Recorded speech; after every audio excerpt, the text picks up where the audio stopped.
जाओ जाकर के ब्राह्मणों के भोजन पर लगाम लगा दो, बंद करा दो ब्राह्मणों का भोजन, यज्ञ आदि बंद करा दो, श्राद्ध आदि बंद करा दो। कितनी सुंदर बात है माताओं बंधु। हम लोग ब्राह्मणों का कितना सम्मान करते हैं। घरों में पंडित जी आते हैं, ब्राह्मण देवता जब आते हैं तो कितना सम्मान होता है उनका ना। क्यों? क्योंकि वही बात है, ब्राह्मण देवता आते हैं, 4 धर्म की बात करते हैं, 4 कर्मकांड की बातें सिखा के जाते हैं, सारा परिवार बैठ करके उस पूजा का लाभ लेता है, तो एक परंपरा बन जाती है घर में। आज रावण ने कहा ऐसा है, ब्राह्मणों का भोजन सबसे पहले बंद कराओ, यज्ञ बंद कराओ। गणेश जी हैं, जो सुमिरत सिद्धि होई, गणनायक करिबर बदन। गणपति भगवान, गणपति मतलब एक तरह से हाथी, गजराज से ही गणपति हुए कि नहीं हुए? हाथी। अच्छा ये बताइए, हाथी का वजन कितना होता है? कितना होता होगा एक हाथी का वजन कल्पना में? कई कुंटल होता होगा। चलो बात तो हो सकती है भाई, कई कुंटल होता होगा, गलत तो नहीं कही उन्होंने ना, कई कुंटल होता होगा, रविंद्र जी कह रहे। अच्छा, हाथी का वजन कई कुंटल, और हाथी चलता किस पे है? गजराज चलते किस पे है हमारे गणेश भगवान? वाहन क्या है गजराज का? चूहा। अच्छा, चूहा का वजन सबसे मोटे, अच्छा सबसे दुबले से दुबले हाथी का वजन भी कई कुंटल होगा, और सबसे मोटे से मोटे भारी भरकम चूहे का वजन कितना होगा? आधा किलो, 1 किलो, 2 किलो, बहुत ज्यादा है। ये बताइए, कुंटलों का सामान क्या आधा किलो 1 किलो वाले वाहन पे रखा जा सकता है क्या? कोई लॉजिक है? कुंटलों का हाथी और ग्रामों के चूहे के ऊपर कभी बैठ के घूम सकता है क्या? हाथी के ऊपर चूहा तो बैठ सकता है, समझ में आती है, चूहे के ऊपर हाथी बैठ सकता है क्या? नहीं बैठ सकता ना।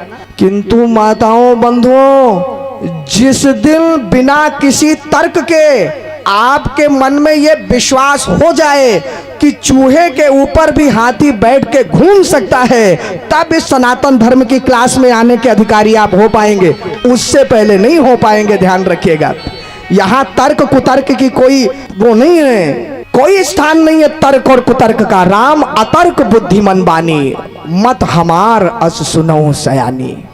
अतर्क है प्रभु, तो इतनी श्रद्धा और विश्वास होना चाहिए कि हाँ, कनिष्ठ उंगली पर भी गोवर्धन भगवान कन्हैया उठा सकते हैं, उन्होंने उठाया है।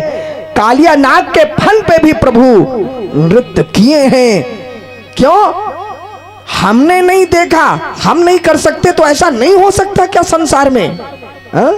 ऐसा नहीं है माताओं बंधुओं, बहुत सी ऐसी चीजें हैं जो हमने नहीं देखी, इसका मतलब ये नहीं है कि वो हो नहीं सकती। बहुत सी ऐसी चीजें हैं संसार में। अरे आप ये बताइए ना, बहुत वर्षों पहले मैं 20-30 वर्ष पहले की बात कर रहा हूं, 1998 के आसपास की बात कर रहा हूं, और थोड़ा सा 95 तक जाइए, तब उस समय लैंडलाइन फोन चलते थे, तार वाले फोन चलते थे घर में न? तो जब तार वाले फोन चलते थे, जो घर में नहीं होता था वो बात नहीं कर पाता था, जिसका फोन आता था। पेजर आए, फिर थोड़े से पेजर का थोड़ा सा सिस्टम बढ़ा कुछ समय के लिए, फिर वायरलेस थोड़े थोड़े आए, और ये सोचते थे उस समय लोग कि क्या कभी ऐसा भी हो सकता है कि चलते फिरते बात हो जाए। अरे ऐसे कैसे होगा, तार जब तक नहीं होगा तब तक बात कैसे हो सकती है? कोई बिना तार के कैसे कहीं पे भी घूमते फिरते बात कर सकता है? आज हुआ कि नहीं हुआ? आज हर व्यक्ति संसार में कहीं भी है एक दूसरे से बात कर सकता है, घूमते फिरते चलते फिरते, वीडियो कॉलिंग पे देख भी सकता है कि नहीं देख सकता। पहले कोई कल्पना कर सकता था इस बात की? तो मनुष्य की बुद्धि यहां तक पहुंच गई तो ये हो सकता है। तो आवश्यक नहीं है कि जहां तक बुद्धि ना पहुंचे वो नहीं हो सकता है, ये आपकी बुद्धि की सीमा है, भगवान की उसकी थोड़ी कोई सीमा है, वो कुछ भी कर सकते हैं, भगवान की सत्ता की कोई सीमा नहीं है माताओं बंधु। तो इसलिए ध्यान रखिएगा, हमारे यहाँ श्रद्धा अटूट है, विश्वास अटूट है, और इसी श्रद्धा और विश्वास के लिए प्राण तक दे देते हैं हम लोग। और लोग सोचते हैं कि यही सनातन धर्मियों को यदि तोड़ दिया जाए, इनके श्रद्धा विश्वास को समाप्त कर दिया जाए, सनातन धर्म नष्ट हो जाएगा। ये बताइए कि वो ताजमहल जिसने बनाया था उसका नाम क्या था? है? पता है? नहीं पता किसी को ताजमहल किसने बनाया? क्या नाम है? शाहजहां ना? ये तो बहुत ऐसा छोटा सा प्रश्न, चलो कोई बात नहीं, शाहजहां ने बनवाया था। अब ये और बात है कि आजकल चलने लग गया कि वो कुछ और था और ऐसा वैसा, वो बात की बात है, लेकिन जो लिखा है मैं उसी के बारे में बात करूंगा अभी, जो इतिहास की घटना है। शाहजहां ने बनवाया था ना।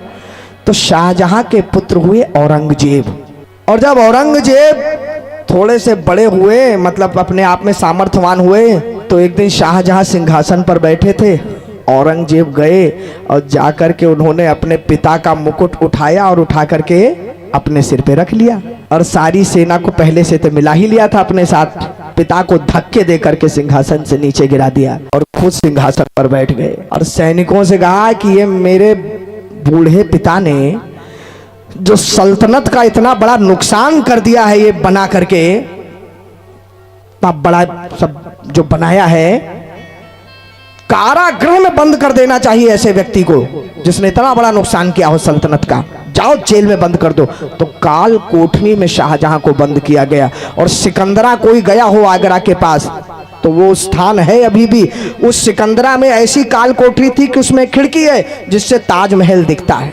माने ये कहा गया कि देखें अब यहीं से बैठ करके कि कितना नुकसान किया है इनने और क्यों इनको सजा मिली, यहीं से झांकें खिड़की से अपने ताजमहल को। अब काल कोठरी में एक दिन शाहजहां, काल कोठरी माने अंधेरी कोठरी, तो अंधेरी कोठरी में एक दिन शाहजहां चल रहे थे, उनके पैर से ठोकर लग गई, तो एक सुराही थी, सुराही में पानी था और ठोकर से सुराही टूट गई गिर के। शाहजहां को प्यास लगी, द्वारपाल से कहा अपने जो सैनिक खड़े थे, जाओ बादशाह से कह दो जाकर के कि पिताजी की सुराही फूट गई है, जल्दी से सुराही की व्यवस्था करें, बड़ी प्यास लग रही है। सैनिक गया और जाकर के उसने ये बात कही, बादशाह पिताजी कह रहे हैं कि उनकी सुराही टूट गई और प्यास उनको लग रही। औरंगजेब ने कहा पहले ही मेरे सल्तनत का कम नुकसान कराया उसने, सुराही तोड़ के और 2 पैसे का नुकसान कर दिया, जाओ जाकर के कह दो 2 पैसे का नुकसान हुआ है, 2 दिन तक प्यासे रहें, तीसरे दिन सोचा जाएगा कि सुराही की व्यवस्था की जाए या नहीं की जाए।